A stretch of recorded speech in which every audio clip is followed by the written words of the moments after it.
दोस्तों नमस्कार। एक बार फिर से स्वागत है आपके अपने YouTube चैनल देव जीके ट्रिक्स में। तो दोस्तों यहाँ पर डेली की तरह यहाँ पर 3 बजे लेखपाल का मॉडल पेपर सॉल्व करेंगे। है कह रहा आपसे चाक शब्द का तत्सम रूप क्या है। चलिए, चाक का तत्सम पूछा गया है। चाक का तत्सम होता क्या है? चाकू होता है या चक्र होता है या चकवा होता है, क्या होता है? चलिए, बिल्कुल सही जवाब है। ऑप्शन बनेगा सी नंबर आपका चक्र हो जाएगा। याद रखिए, चाक शब्द का जो तत्सम होता है वो चक्र होता है। जिसका भी ऑप्शन आ रहा है सी नंबर बिल्कुल राइट हो जाएगा। आगे बढ़ते हैं। क्वेश्चन दिया गया है निम्नलिखित में से कौन सा शब्द बहुवचन है। चलिए, यहाँ पर बताइए कौन सा शब्द आपका बहुवचन है। तो देखो यहाँ पर किताब, छात्र, सोना, दर्शन हमने कई बार आपको पढ़ाया है। देखिए, काफ़ी लोगों ने जवाब दे भी दिया है। ऑप्शन सी यहाँ पर दर्शन है ना। जो दर्शन है आपके हमेशा क्या होते हैं, बहुवचन में ही प्रयोग किया जाता है, याद रखिएगा। ठीक है ना। चलिए, यहाँ पर आगे बढ़ते हैं। क्वेश्चन आपसे अगला पूछा है, कह रहे हैं इनमें से कौन सा जो वर्तनी है वो आपकी शुद्ध दी गई है 3 नंबर में। तो देखो यहाँ पर दिया है कौशल्या। तो कौशल्या तो होता नहीं, कौशल्या कौन सा है? ऑप्शन डी वाला आपका राइट हो जाएगा। ऑप्शन डी हो जाएगा। चलिए आगे बढ़ते हैं। क्वेश्चन आपसे दिया है भूर्जा का संधिविच्छेद होगा। चलिए, भूर्जा का संधिविच्छेद इनमें से क्या हो जाएगा? तो देखो निकलेगा भूधन ऊर्जा। क्या निकलेगा? भूधन ऊर्जा। और कहाँ पर दिया गया है? ऑप्शन सी पर दिया गया है। देखिए, काफ़ी लोग यहाँ पर तुरंत जवाब दे देते हैं, है ना। इतना रट लिए हैं आप लोग तो तुरंत जवाब दे रहे हैं। ऑप्शन सी हो जाएगा। आगे बढ़ते हैं। क्वेश्चन दिया गया है जिसमें जानने की इच्छा हो। चलिए, यहाँ पर जवाब दीजिएगा। कह रहा आपसे जिसमें जानने की इच्छा हो के लिए एक शब्द बताइए। तो देखिए, आपका आंसर हो जाएगा क्या? यहाँ पर हो जाएगा जिज्ञासु। क्या हो जाएगा? जिज्ञासु हो जाएगा, है ना। तो ऑप्शन क्या हो जाएगा? डी हो जाएगा। चलिए आगे बढ़ते हैं। क्वेश्चन दिया गया है लिंग संबंधी अनुपयुक्त विकल्प निम्नलिखित में से कौन सा है। लिंग संबंधी अनुपयुक्त विकल्प इनमें से कौन सा है 6 नंबर में। चलिए 6 की अगर हम बात करते हैं तो देखो अनुपयुक्त दिया है ना। देखो यहाँ पर सम्राट का सामग्री होता है, विद्वान का विदुषी होता है, भगवान का भगवती होता है। अब कर्ता का कर्ती दिया है, तो आप बताइए क्या हो जाएगा। हमने बताया था कि ता का परिवर्तन त्रा हो जाता है, तो इस प्रकार से कर्ता का कत्री होता है। क्या होता है? कत्री होता है। मतलब ऑप्शन जो आपका ये नंबर है वो आपका गलत दिया गया है। आगे बढ़ते क्वेश्चन दिया गया है उस विकल्प का चयन करें जो दिए गए मुहावरे का सही अर्थ आपको दिया गया है। चलिए 7 का जवाब दीजिएगा। इनमें से क्या हो जाएगा? कह रहा है 8 आंसू रोना। 8 आंसू रोना मतलब क्या होता है? यहाँ पर पछताना। क्या होता है? पछताना। तो इसका ऑप्शन क्या बनेगा? ए नंबर इसका राइट हो जाएगा, है ना। एक कहावत सुने होंगे, जब चिड़िया चुग गई खेत, है ना। तो यहाँ पर ऑप्शन क्या हो जाएगा? ए नंबर हो जाएगा। यहाँ पर देखिए अगला क्वेश्चन दिया गया है निम्नलिखित में से कौन सा शब्द आपका तत्सम है। चलिए बताइएगा यहाँ पर तत्सम कौन सा है। यहाँ पर दिया गया है नेह, तपसी और निम्ब और आपका दाग। जवाब तो समझ में आ गया होगा। निम्ब जो आपका है ये तत्सम है, तो ऑप्शन जो बनेगा वो सी हो जाएगा। निम्ब जो आपका है वो आपका तत्सम बिल्कुल से राइट हो जाएगा। अगला यहाँ पर दिया गया है इनमें से कौन सा शुद्ध वर्तनी है। यहाँ पर देखिए पौरुष दिया गया है। पौरुष की अगर हम बात करें कौन सा आपका हो जाएगा, तो देखो यहाँ पर रू जो आपका है वो आपका छोटा रू होना चाहिए। अब इनमें से देखिए बड़ा रू है, इसमें बड़ा रू है, इसमें भी है, तो ऑप्शन क्या बनेगा? ए वाला इसका आपका राइट हो जाएगा। ए नंबर बन जाएगा। आगे बढ़ते हैं। क्वेश्चन आपसे अगला पूछा गया है किनारे लगाना मुहावरे का उपयुक्त अर्थ बताइए। किनारे लगना मुहावरे का उपयुक्त अर्थ इनमें से क्या हो जाएगा 10 नंबर में? तो होता है किसी कार्य का समाप्त होना, है ना। कोई एक कार्य खत्म, मतलब ऑप्शन क्या हो जाएगा? ए नंबर इसका राइट हो जाएगा। चलिए आगे बढ़ते हैं। क्वेश्चन आपसे अगला पूछा गया है जो नभ में चलता है के लिए एक शब्द बताइए। जो नभ में चलता है उसके लिए शब्द में से क्या हो जाएगा? तो देखो जो नभ में चलता है उसे बोलते क्या हैं? खेचर कहते हैं, है ना। क्या बोलते हैं? खेचर। खच्चर तो नहीं कहते भाई, खेचर ही तो कहते हैं। तो ऑप्शन बन जाएगा आपका ए नंबर। आगे बढ़ते हैं। क्वेश्चन दिया गया है विभक्तियों को कहा जाता है। चलिए बहुत अच्छा क्वेश्चन है, काफ़ी लोग कंफ्यूज हो जाते हैं। यहाँ पर बताइए विभक्तियों को क्या कहते हैं? परसर कहते हैं, अव्यय, संयोजक या विभाजक। चलिए यहाँ पर देखिए विभक्तियों का जवाब यहाँ पर ए नंबर परसर्ग। याद रखिए 12 का ऑप्शन जो बनेगा वो आपका ए नंबर हो जाएगा। परसर्ग कहा जाता है। आगे बढ़ते हैं। क्वेश्चन दिया गया है राम खाता होगा किस काल का उदाहरण है। राम खाता होगा किस काल का उदाहरण है? संदिग्ध वर्तमान काल या भूतकाल या भविष्य काल। देखो भाई यहाँ पर आपसे दिया गया है क्या? राम खाता होगा, है ना। खाता होगा मतलब यहाँ पर ये बात हो रही है प्रेजेंट टाइम की बात हो रही है। लेकिन जैसे मान लीजिए आप घर के बाहर हो और राम कहाँ है? भीतर है। वो खा रहा है कि नहीं खा रहा है, लेकिन आपने बोल दिया है कि जाइए खाना खा लो। तो अंदर कोई आप जैसे बाहर पूछा आपसे कि राम क्या कर रहा है, तो आप बोलोगे राम खाता होगा शायद, है ना। तो देखो यहाँ पर राम खाता होगा ये आपके वर्तमान में ही, वो भी कैसा है? संदिग्ध। याद रखें। तो आपका जवाब क्या होगा? वर्तमान में ही होगा और आपका ए नंबर हो जाएगा। अगला क्वेश्चन दिया गया है सूक्ति का संधि विच्छेद क्या हो जाएगा। सूक्ति का संधि विच्छेद इनमें से क्या होता है। तो देखिए यहाँ पर बनेगा सुधन उक्ति। क्या निकलेगा? सुधन उक्ति बताइएगा। यहाँ पर बताइए, यहाँ पर दिया है सूक्ति का संधि विच्छेद क्या हो जाएगा। तो आपका आंसर बनेगा कौन सा? ए वाला आपका हो जाएगा, छोटा ऊ प्लस छोटा ऊ बराबर बड़ा ऊ हो जाएगा। ऑप्शन बनेगा क्या? ए नंबर हो जाएगा। अगला क्वेश्चन दिया है नीम हकीम खतरे जान लोकोक्ति का अर्थ क्या हो जाएगा। तो 15 में क्या हो जाएगा? नीम हकीम खतरे जान। यहाँ पर होता है कि अल्प ज्ञान हानिकारक होता है। याद रखिए इसका जो ऑप्शन है वो आपका बनेगा क्या? यहाँ पर आपका ये हो जाएगा। जैसे मान लीजिए हम आपको एक उदाहरण देते हैं कि ऐसा व्यक्ति जिसके पास डॉक्टरी का अधूरा ज्ञान है वह आपकी जान खतरे में डाल सकता है। इसलिए लगातार यह कहा जाता है कि बीमारी का इलाज हमेशा प्रशिक्षित चिकित्सक से ही कराना चाहिए, है ना। तो ऑप्शन क्या बनेगा? ए नंबर। आगे बढ़ते हैं। क्वेश्चन आपसे अगला पूछा गया है, कह रहा आपसे निम्नलिखित में से कौन सा शब्द दोनों वचनों में समान रहता है। दोनों वचनों में, चाहे एक वचन हो चाहे बहुवचन हो, दोनों में समान ही रहता है। यहाँ पर देखिए जो आपका है कौन? आपका सरसों है। कौन है? सरसों है, ठीक है। ये आपके दोनों में एक समान रहता है। ऑप्शन बनेगा आपका बी नंबर। अगला क्वेश्चन आपसे दिया गया है कि उसने उसे छल से पराजित किया। छल में कौन सा कारक है? उसने उसे छल से। तो यहाँ पर देखो क्या हो जाएगा आपका आंसर, बताइए क्या हो जाएगा इसका राइट आंसर। यहाँ पर क्या बन जाएगा? कर्ता कारक बनेगा या करण कारक बनेगा या यहाँ पर आपका अपादान या कर्म कारक। तो देखो छल से, करण से के द्वारा, किससे? छल के द्वारा। तो यहाँ पर ऑप्शन क्या बनेगा? यहाँ पर करण इसका आंसर राइट हो जाएगा। चलिए आगे बढ़ते हैं। क्वेश्चन दिया गया है, कह रहा आपसे आकाश का विलोम शब्द क्या है। आकाश का विलोम शब्द क्या होता है? 18 का ऑप्शन दीजिएगा। आकाश का विलोम क्या हो जाएगा। तो आकाश का होता है पाताल। ऑप्शन क्या बनेगा? बी नंबर आपका राइट हो जाएगा। अगला क्वेश्चन दिया गया है निम्नलिखित में से कौन सा वाक्यांश त्रुटिपूर्ण है। कौन सा वाक्यांश त्रुटिपूर्ण है? यहाँ पर 19 का ऑप्शन क्या बनेगा। चलिए 19 की अगर हम बात करते हैं तो देखिए भाई यहाँ पर 19 नंबर में तो आपका है ठंड के दिनों में प्रातः काल के समय।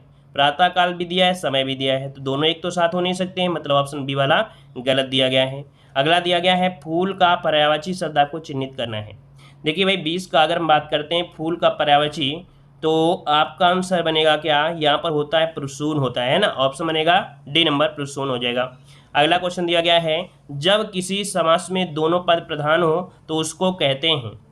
तो भाई उसे क्या कहते हैं? यहाँ पर देखिए क्या कहते हैं, उसे द्वंद्व समास कहते हैं। याद रखिए जब दोनों ही पद क्या हो प्रधान हो उसे द्वंद्व समास कहा जाता है ना। जैसे माता पिता, घास फूस, कपड़ा लत्ता, दिया बाती, पाप पुण्य। अगला है यहाँ पर देशभक्ति में कौन सा समास है? देशभक्ति, देश के लिए भक्ति। तो आपका जवाब क्या हो जाएगा? के लिए आपका है तो तत्पुरुष समास हो जाएगा क्योंकि विभक्ति का प्रयोग हुआ है। तो ऑप्शन क्या हो जाएगा? बी नंबर जिसका भी आ रहा है बिल्कुल राइट बनेगा। अगला देखिए बहुत बार ये हमने पढ़ाया होगा सर्प, मेढक, सिंह, घोड़ा, वानर, हाथी। इसके लिए जो एक अर्थ होता है क्या बनेगा यहाँ पर? तो देखो ये किसके अनेकार्थी होते हैं? सबका जवाब सही होना चाहिए। यह हरि का होता है। किसका होता है भाई? हरि का होता है। याद रखिए इसका ऑप्शन भी हो जाएगा, हरि का हो जाएगा।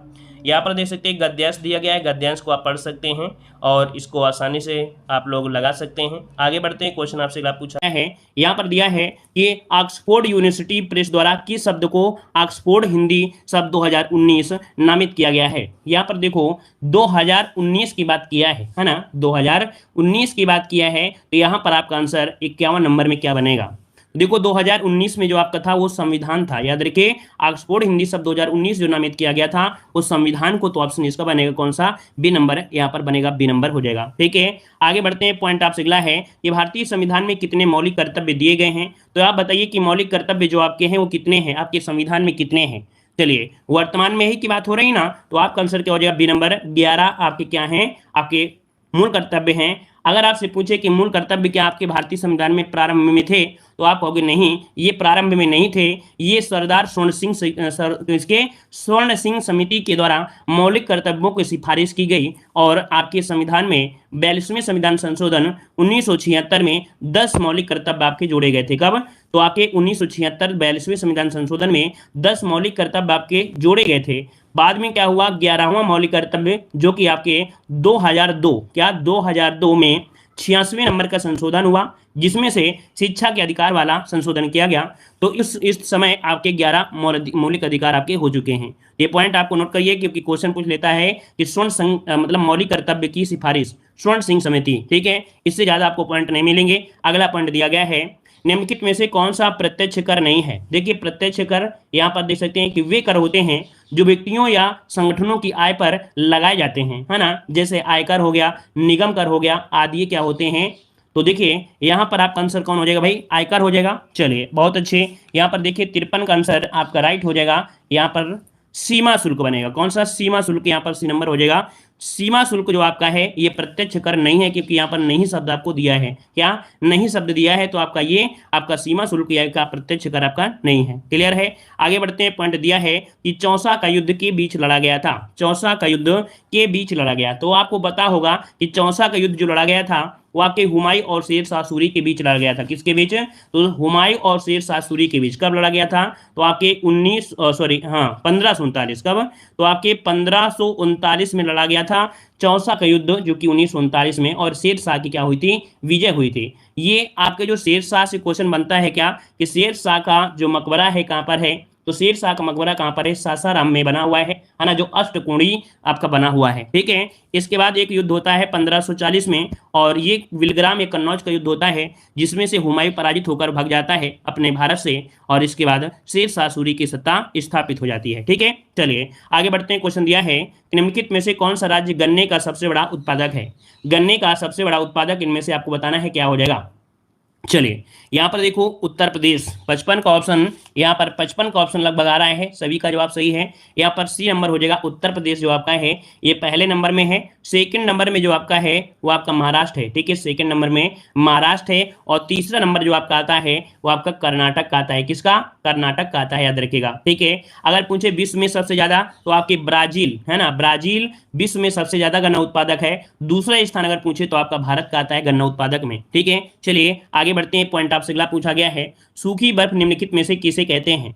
सूखी बर्फ किसे कहा जाता है? सूखी बर्फ, तो देखिए सूखी बर्फ बोलते हैं ठोस कार्बन डाइऑक्साइड। क्या बोलते हैं? ठोस कार्बन डाइऑक्साइड को बोलते हैं सूखी बर्फ। तो यहाँ पर आपका आंसर क्या बनेगा? यहाँ पर हो जाएगा ऑप्शन बी, ठोस carbon dioxide. Option B number right हो जाएगा। ठीक है।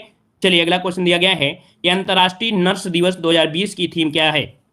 चलिए देखिए, इसमें से परेशान मत होइए, करंट अफेयर की स्पेशल क्लास आपकी है, जो कि 2021 के जो भी होंगे वो करंट अफेयर की स्पेशल क्लास आपकी है। ठीक है ना। लेकिन यहाँ पर जो आपकी करंट अफेयर है, किताब जब छप गई है तभी की आपकी है, तो परेशान मत होइए। हो सकता है जैसे आपका जीडी एग्जाम हुआ, यूपीएसआई एग्जाम हुआ, तो कुछ करंट अफेयर आपके 2018 2000 है ना, एक अभी जीडी के जो पेपर हुआ उसमें से 2010 करंट अफेयर पूछा गया था। कब? 2010 का। तो एक आधे जो क्वेश्चन मिलते जा रहे हैं ना, तो इनको आप धैर्यता से पढ़ते भी जाइए, है ना। चलिए देखो 2020 की जो आपकी थीम थी अंतर्राष्ट्रीय नर्स दिवस की, तो ये क्या थी? देखो मनाते कब है? तो 12 मई को मनाते हैं। तो देखो एक पॉइंट आपको ये नोट हो गया कि अंतर्राष्ट्रीय नर्स दिवस मनाते हैं कब? 12 मई को मनाते हैं। 12 मई को मनाते हैं। ठीक है ना। यहाँ पर जो आपका 57 नंबर है, तो 57 का आंसर हो जाएगा B, nursing the world to health. ठीक है, क्या हो जाएगा? Nursing the world to health, ये आपका हो जाएगा। ठीक है ना। क्लियर है। आगे बढ़ते हैं। पॉइंट आपसे अगला दिया गया है, न्यूटन के गति के प्रथम नियम को क्या कहा जाता है? न्यूटन के गति के प्रथम नियम को क्या कहा जाता है? चलिए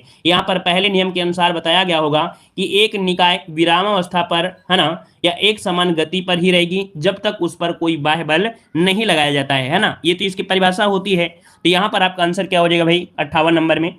चलिए 58 का आंसर हो जाएगा, इसे जड़त्व का नियम भी कहते हैं। न्यूटन के गति के प्रथम नियम को जड़त्व का नियम भी कहा जाता है। ठीक है। आगे बढ़ते हैं। क्वेश्चन दिया गया है, गोदावरी नदी का उद्गम निम्नलिखित में से कौन सा है? गोदावरी नदी का उद्गम, देखिए दक्षिण भारत की सबसे लंबी नदी है गोदावरी है, जो कि आपको पता है कि अमरकंटक की पहाड़ी से, है ना, नासिक पहाड़ी, जो कि गोदावरी हाँ नासिक पहाड़ी, देखिए अमरकंटक नहीं बोलेंगे, यहाँ पर गोदावरी नदी जो कि कहाँ से? नासिक पहाड़ी के गोदावरी गंगा के बाद ये दूसरी सबसे लंबी आपकी नदी है। इलायची पहाड़ी या पेरियार कह सकते हैं। मतलब आपका जो आंसर हो जाएगा गोदावरी नदी का, यहाँ पर नासिक पहाड़ी करेंगे। कौन सा? B number. यहाँ पर कौन हो जाएगा? नासिक की पहाड़ियां। आंसर आपका बनेगा कौन सा? बी नंबर आपका हो जाएगा। ठीक है। त्र्यंबक के नाम में क्या हो जाएगा? यहाँ पर त्र्यंबक हो जाएगा, तो ऑप्शन आपका बी नंबर राइट हो जाएगा। क्लियर है। अगला क्वेश्चन दिया गया है कि 1857 के विद्रोह के दौरान लखनऊ का शासक कौन था? यहाँ पर बताइए 1857 के विद्रोह के समय लखनऊ, हमेशा देख सकते हैं ये क्वेश्चन तो मिलता ही मिलता है। यहाँ पर देख सकते हैं आपकी बेगम हजरत महल। ऑप्शन क्या बनेगा? यहाँ पर आपका हो जाएगा बी, बेगम हजरत महल थी। याद रखिएगा इनका एक अवध के एक नवाब थे वाजिद अली शाह की ये पत्नी थी, है ना। कौन थी? वाजिद अली शाह की पत्नी थी बेगम हजरत महल। इनका एक छोटा सा पुत्र था, इन्होंने दोनों ने क्या किया था, इसका नेतृत्व किया था, ठीक है ना। तो इस प्रकार से ऑप्शन बी हो जाएगा। अगला दिया गया है, निम्नलिखित में से किस अनुच्छेद में राष्ट्रीय आपातकाल का प्रावधान किया गया है? तो ये बताइए, राष्ट्रीय आपातकाल का जो प्रावधान है वो आपके कौन से आर्टिकल में है, कौन सा अनुच्छेद में है? यहाँ पर क्वेश्चन नंबर 61 का जवाब सभी का सही होना चाहिए, क्योंकि ये तो क्वेश्चन हमने आपको बहुत बार पढ़ाया है ना। तो चलिए, राष्ट्रीय आपातकाल जो कि होता है यहाँ पर 352, तो अनुच्छेद 352 ऑप्शन आपका सी नंबर यहाँ पर राइट हो जाएगा। अगर पूछे 356 क्या है, तो 356 होता है राष्ट्रपति शासन, है ना। 360 होता है ये वित्तीय आपातकाल होता है, तो ऑप्शन क्या जाएगा यहाँ पर सी नंबर राइट हो जाएगा, ठीक है। आगे बढ़ते हैं, क्वेश्चन दिया गया है, भारत में सबसे बड़ी कृषि योग्य फसल आपकी कौन सी है? भारत में सबसे बड़ी कृषि योग्य जो फसल है वो आपकी इनमें से कौन सी है? चलिए, यहाँ पर आपको जवाब देना है।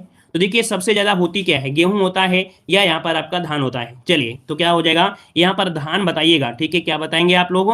यहाँ पर धान बताएंगे। धान की खेती सबसे होती है, लगभग भारत में देखा जाए तो 34% जो खेती होती है वो आपकी धान की होती है, ठीक है। आगे बढ़ते हैं, मानव पसीने में क्या होता है? मानव पसीने में क्या होता है? मानव पसीना, तो देखो पसीने में क्या होता है, पानी, खनिज, है ना, लैक्टेट और आपका यूरिया भी होता है। मतलब यहाँ पर इन पॉइंट को हम जो कहेंगे तो क्या कह सकते हैं, आपका आंसर यहाँ पर लॉक क्या हो जाएगा? तो देखिए, आपका 63 का ऑप्शन यहाँ पर हो जाएगा बी, ये लैक्टिक अम्ल हो जाएगा। क्या हो जाएगा यहाँ पर? लैक्टिक अम्ल इसका बनेगा। पायरुविक नहीं बनाना है, यहाँ पर आपको बनाना है लैक्टिक अम्ल बन जाएगा, ठीक है। चलिए आगे बढ़ते, क्वेश्चन दिया गया है कि जून 2020 में कोविड-19 के कारण वाजिद खान का निधन हो गया, वह निम्नलिखित में से किस क्षेत्र से संबंधित थे?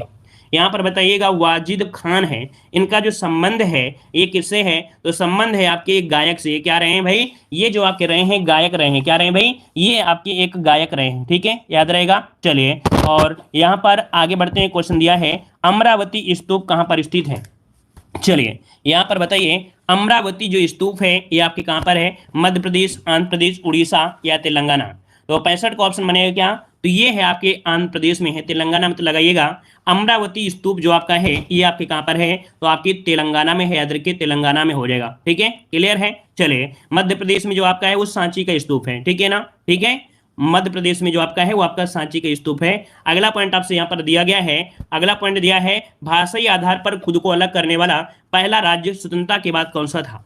स्वतंत्रता के बाद जो आपका था वो कौन सा? तो आंध्र प्रदेश। आपने पढ़ा है कि जो आपका एपी अर्थात आंध्र प्रदेश ये आपका पहला था जो भाषाई आधार पर बना था। 1 नवंबर 1956 को, क्या 1 नवंबर 1956 को ये अलग आपका हो गया था, ठीक है। आगे बढ़ते हैं, क्वेश्चन दिया है, इनमें से खरीफ की फसल का एक उदाहरण कौन सा है? देखो, खरीफ की फसल को मानसूनी फसल कहते हैं। मानसूनी की अगर बात करते हैं तो ये जब बारिश होती है, स्टार्टिंग होती है तभी होती है, और बारिश होती है, खराब होती है, तो इसे याद रखिएगा, मानसूनी फसल खरीफ होती है। अब आप बताइए, इनमें से कौन सा होता है जो आपके जून जुलाई में बोई जाती है, या जुलाई अगस्त में जो बोई जाती है वो आपकी कौन सी होती है? 67 में। तो देखो, आपके जुलाई अगस्त में बोया जाता है चावल, बाजरा, सोयाबीन, है ना, मूंगफली, कपास, मक्का, है ना, ये सभी क्या है? खरीफ की फसल है। इसका मतलब है कि आपका आंसर आपके सामने मिल चुका है। यहाँ पर जो मक्का है वो आपकी खरीफ की फसल है ना, क्लियर है ना। आगे बढ़ते हैं, क्वेश्चन दिया है, निम्नलिखित में से किस राज्य ने अक्टूबर 2020 को साइबर सुरक्षा माह के रूप में मनाने का निर्णय लिया था? 68 का ऑप्शन दीजिएगा। 68 का यहाँ पर आंसर राइट क्या होगा?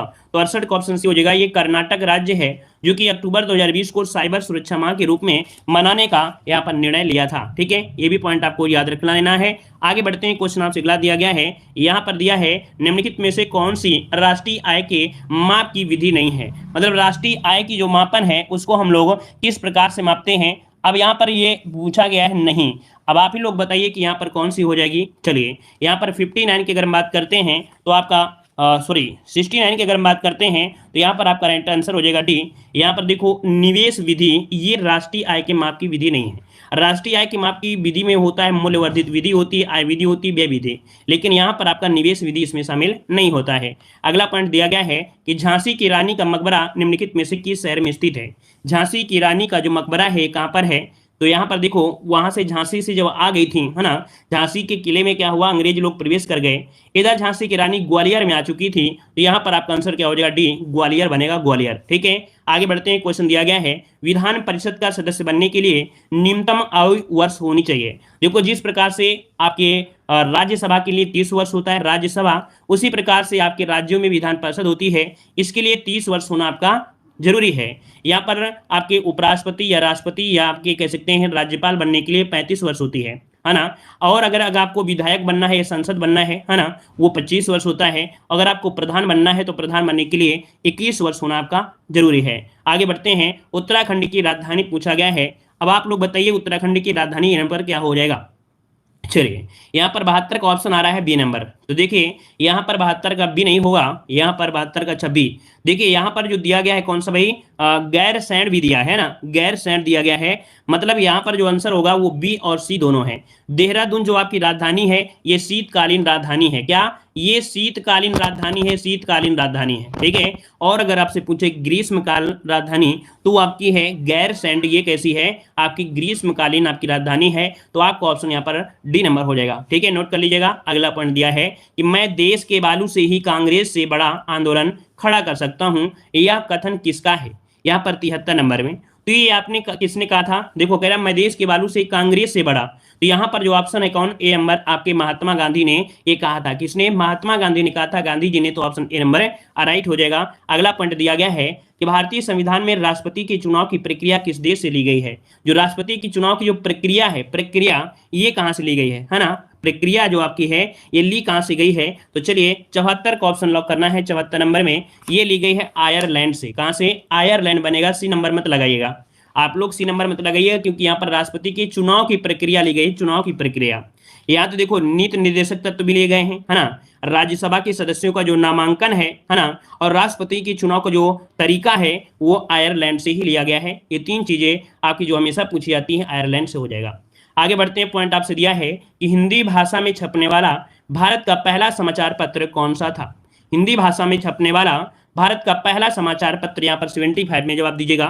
तो देखिए ये था आपका कौन, उदंत मार्तंड। क्या था, उदंत मार्तंड, जो कि हिंदी भाषा में छपने वाला पहला समाचार पत्र था। जिसका प्रकाशन किसने किया था, तो आपके जुगुल किशोर, जो कि कानपुर से किया था। तो ऑप्शन क्या हो जाएगा, बी नंबर हो जाएगा। जुगुल को, जो आपके पंडित जुगुल किशोर हैं वो आपके कानपुर के थे। अगला यहाँ पर दिया गया है कि निम्नलिखित में से कौन सी नदी यूपी में सबसे अधिक प्रदूषित आपकी नदी है।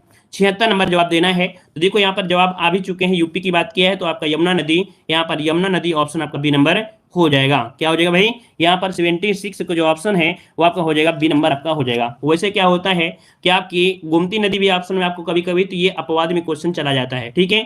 आगे बढ़ते हैं, क्वेश्चन दिया है कि किसके शासन के दौरान पटवारी के नाम को बदलकर लेखपाल कर दिया गया। जो आपके चौधरी चरण सिंह थे ना, चौधरी चरण सिंह के समय पटवारी का नाम बदलकर लेखपाल कर दिया गया था। आगे बढ़ते हैं, क्वेश्चन दिया गया है उत्तर प्रदेश में राज्यसभा की जो सीटें हैं वह कितनी हैं। तो राज्यसभा की सीटें पूछा है, यहाँ पर राज्यसभा की सीटें कितनी हो जाएंगी, यहाँ पर रहेगा डी वाला 31 सीटें। कितनी, 31 होगा, ठीक है। कौन, 31 ही होगा, ठीक है। चलिए 31 लगाइएगा भाई, ठीक है। अगला पॉइंट दिया है कि निम्नलिखित में से कौन सा कारक मिट्टी की उर्वरता बनाए रखने में मदद करता है। तो चलिए बताइएगा कि मिट्टी की उर्वरता बनाए रखने के लिए यहाँ पर मदद करता है कौन। चलिए यहाँ पर कौन सा कारक है, 79। तो 79 का अगर हम बात करते हैं तो देखो आपके उर्वरकों का प्रयोग करते रहिएगा, फसल की खेती को कवर करना, फसल का चक्रीकरण, अर्थात यहाँ पर ये सभी ऑप्शन आपका डी नंबर राइट हो जाएगा, ठीक है। अगला पॉइंट आपसे यहाँ पर दिया गया है कि किस राज्य में भैंसों की संख्या सबसे अधिक है। किस राज्य में भैंसों की संख्या सबसे अधिक है।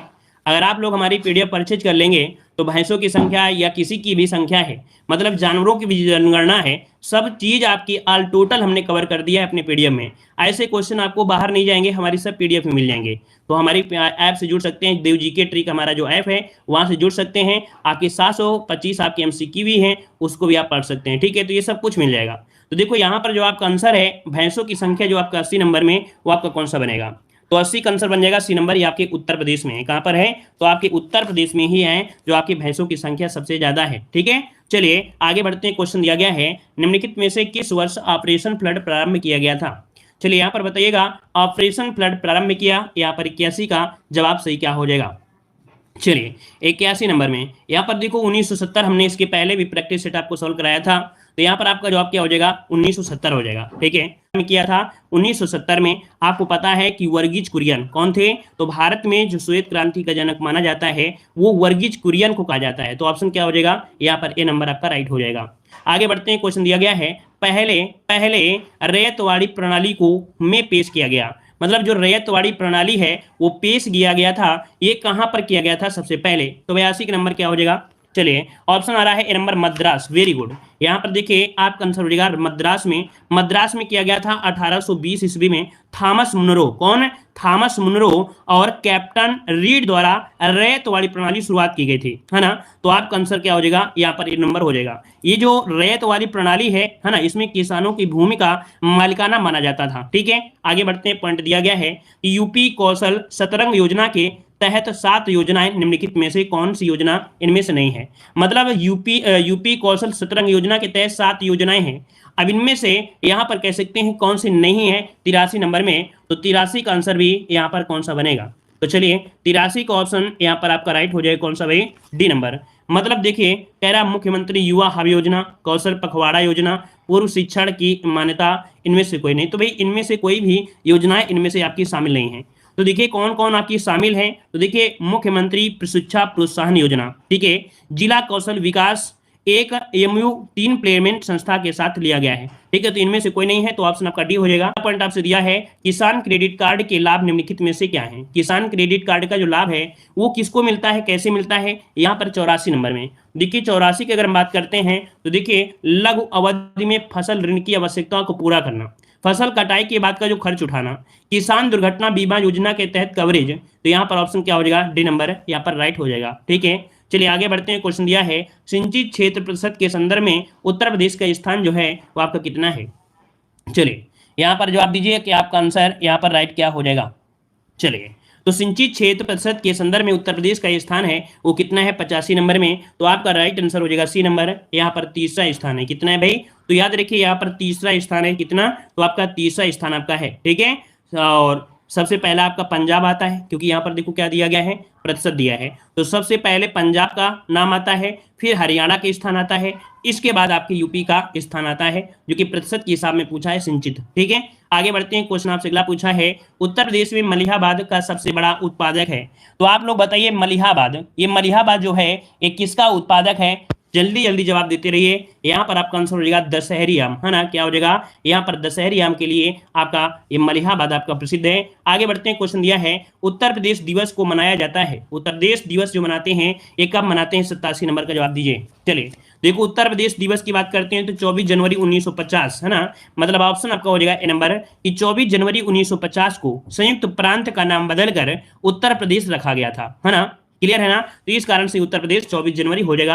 आगे बढ़ते हैं। क्वेश्चन दिया है कि कंपिल मेला निम्नलिखित में से किस जिले में मनाया जाता है। तो देखो कंपिल ये पड़ता कहां पर है, आपके फर्रुखाबाद में एक जैन मेला है। क्या, कंपिल मेला एक जैन मेला है जो को प्रत्येक वर्ष यूपी के फर्रुखाबाद जिले में आयोजित किया जाता है। तो ऑप्शन आपका बी नंबर राइट हो जाएगा। आगे बढ़ते हैं। क्वेश्चन दिया गया है, कह रहा है आपसे कि निम्नलिखित में से किस वर्ष प्रधानमंत्री ग्रामीण डिजिटल साक्षरता अभियान शुरू किया गया। चलिए बताइएगा कि प्रधानमंत्री ग्रामीण डिजिटल साक्षरता अभियान, देखो इनको नोट करते रहिएगा। डेली के डेली जितनी भी योजनाएं हैं, डेली के डेली जितनी भी योजनाएं हम आपको पढ़ाते हैं उनको नोट करिएगा कि क्वेश्चन यहीं से मिलेगा। तो ये आपकी जो लागू हुई थी कब से हुई थी, 89 की अगर हम बात करते हैं तो ऑप्शन सी हो जाएगा यहाँ पर 2017 से। क्या, तो आपके 2017 से यहाँ पर हुआ था, 2017 से। ठीक है, चलिए और आगे बढ़ते हैं। क्वेश्चन आपसे अगला पूछा गया है, यहाँ पर अगला क्वेश्चन दिया है कि जरीब से संबंधित है। यहाँ पर देखो दिया गया है जरीब, ये किससे संबंधित है, 90 नंबर में जरीब संबंधित है। देखो जरीब को हम लोग कहते हैं चैन, क्या कहते हैं जरीब को कहते हैं चैन। दूरी मापी जाती है इससे। क्या, यहाँ पर आपका हो जाएगा क्या, 90 का आंसर हो जाएगा सी नंबर। ये हो जाएगा लंबाई की मापन विधि है, जो कि ऑप्शन क्या हो जाएगा, सी नंबर हो जाएगा। जरीब भी आपकी कई प्रकार की होती हैं, जो कि हमने आपको बता भी दिया है थ्योरी में, तो आप थ्योरी वाली क्लास जरूर लीजिएगा। अगला है पूसा सोना निम्नलिखित में से किससे संबंधित है। और जो भी आपकी कह सकते हैं गेहूं की आपकी कौन सी प्रजातियां हैं, दलहन की प्रजाति, चावल की प्रजाति, गन्ना की प्रजाति, फल की प्रजातियों संबंधित भी आपकी जो कह सकते हैं कंटेंट है वो हमारे ऐप की जो पीडीएफ है उसमें आपको देखने को मिल जाएगा। सभी का जवाब आ गया है गेहूं, ए नंबर आपका राइट हो जाएगा गेहूं। अगला क्वेश्चन आपसे यहाँ पर दिया गया है कि उत्तर प्रदेश के किस महानगर में सबसे अधिक जनसंख्या है। तो आप बताइए, आप लोग बताइए कि उत्तर प्रदेश के किस महानगर में सबसे अधिक जनसंख्या देखने को मिलेगी। यहाँ पर आपका आंसर 92 का जवाब देना है, और 92 का आंसर यहाँ पर क्या हो जाएगा, तो इनके ऑप्शन का यहाँ पर जवाब हो जाएगा डी नंबर कानपुर। क्या हो जाएगा भाई, यहाँ पर आपका आंसर हो जाएगा कानपुर है, जो कि आपके महानगरों में सबसे ज्यादा है। सबसे पहले आपका नंबर इनके अनुसार आपका नंबर 1 हो जाएगा, यहाँ पर कानपुर हो जाएगा। इसके बाद यहाँ पर आपका जो 2 नंबर है वो आपका लखनऊ हो जाएगा, और तीसरा स्थान भी जो आपका आता है वो आपका गाजियाबाद आता है। क्या आता है तीसरा स्थान? यहाँ पर गाजिया। इन ऑप्शन के अनुसार की बात कर रहे हैं, क्योंकि भाई प्रयागराज तो ऑप्शन में आपको दिया नहीं गया है, प्रयागराज तो ऑप्शन में दिया नहीं गया है। अगर प्रयागराज होता तो हम पहला स्थान हम के प्रयागराज की बात करते, ठीक है ना। चलिए आगे बढ़ते हैं। क्वेश्चन दिया है, कह रहा है एक ग्राम पंचायत में महिलाओं के लिए कितने प्रतिशत पद आरक्षित होते हैं। महिलाओं के लिए अगर बात किया है तो आप सभी को पता है कि महिलाओं के लिए 33%, कितना 33% है। तो ऑप्शन क्या हो जाएगा यहाँ पर? ए नंबर यहाँ पर राइट हो जाएगा। क्लियर है। आगे बढ़ते हैं। क्वेश्चन आपसे दिया है कि संसद के स्थानीय क्षेत्र विकास योजना के सदस्यों के तहत संसद के प्रति सदस्यों का जो वार्षिक हक है वो कितना है। मतलब इनमें से हर एक संसद को वार्षिक के तरीके में 5 करोड़ निधि रखी जाती है। ऑप्शन क्या हो जाएगा? ए नंबर आपका राइट हो जाएगा। अगला दिया गया है, उत्तर प्रदेश के पहले मुख्यमंत्री निम्नलिखित में से कौन थे। उत्तर प्रदेश के पहले मुख्यमंत्री पूछा गया है। आप लोग सभी लोग जवाब दे सकते हैं कि यहाँ पर पंडित गोविंद बल्लभ पंत, जो कि एक कृत्रिम झील भी आपकी बनाई गई है, सोनभद्र जिले में आपकी है भी। तो ऑप्शन सी हो जाएगा, पंडित गोविंद बल्लभ पंत हो जाएगा। अगला क्वेश्चन यहाँ पर दिया है कि 2011 की जनगणना के अनुसार उत्तर प्रदेश का जनसंख्या घनत्व कितना है। चलिए, उत्तर प्रदेश का जनसंख्या घनत्व है वो कितना है? 29 याद रखिए हमेशा कि 829, लेकिन 829 लगाइएगा, यहाँ पर 929 मत लगाइए। क्या हो जाएगा? 829, ऑप्शन ए हो जाएगा। अगला क्वेश्चन दिया गया है कि गंगा नदी बेसिन प्रबंधन और अध्ययन केंद्र में स्थापित है। गंगा नदी बेसिन प्रबंधन और अध्ययन केंद्र है, ये कहां पर है? तो याद रखिए 2016 में, क्या 2016 में इसकी स्थापना की गई थी आईआईटी कानपुर। कहां पर है? आईआईटी कानपुर में 2016 में इसकी स्थापना की गई थी, गंगा नदी बेसिन प्रबंधन और अध्ययन केंद्र। ठीक है, आगे बढ़ते हैं। क्वेश्चन दिया गया है, उत्तर प्रदेश का पहला टाइगर रिजर्व इनमें से कौन सा है। उत्तर प्रदेश का पहला टाइगर रिजर्व यहाँ पर कौन सा हो जाएगा? चलिए यहाँ पर आपका आंसर जवाब दीजिएगा। तो चलिए आपका जवाब आ रहा है ए नंबर, दुधवा राष्ट्रीय उद्यान, है ना। दुधवा, अच्छा, दुधवा टाइगर रिजर्व, ऑप्शन आपका ए नंबर राइट हो जाएगा, है ना। ये कहाँ पड़ता है? तो याद रखिए, ये देखा जाए तो लखीमपुर खीरी और जो बहराइच जिला है ना, लखीमपुर खीरी और बहराइच जिले में फैला हुआ है दुधवा टाइगर रिजर्व। ठीक है, आगे बढ़ते हैं। रासलीला का नाट्य नृत्य जो रूप है वो आपका कौन सा है? कहाँ पर होता है रासलीला जो होती है वो कहाँ पर होती है? तो भाई उत्तर प्रदेश की है कि नहीं है? तो ये उत्तर प्रदेश का नृत्य है, तो ऑप्शन हो जाएगा यहाँ पर आपका बी नंबर। अगला क्वेश्चन दिया है, निम्नलिखित में से कौन उत्तर प्रदेश की सबसे लंबी नदी है। उत्तर प्रदेश की सबसे लंबी नदी इनमें से कौन सी है? यहाँ पर आपका आंसर राइट क्या हो जाएगा? तो देखिए इस क्वेश्चन का जवाब आप लोगों को कमेंट बॉक्स में कमेंट करना है। अगली क्लास हमारी 5 बजे है, तो 5 बजे भी आप लोग लेते रहिएगा।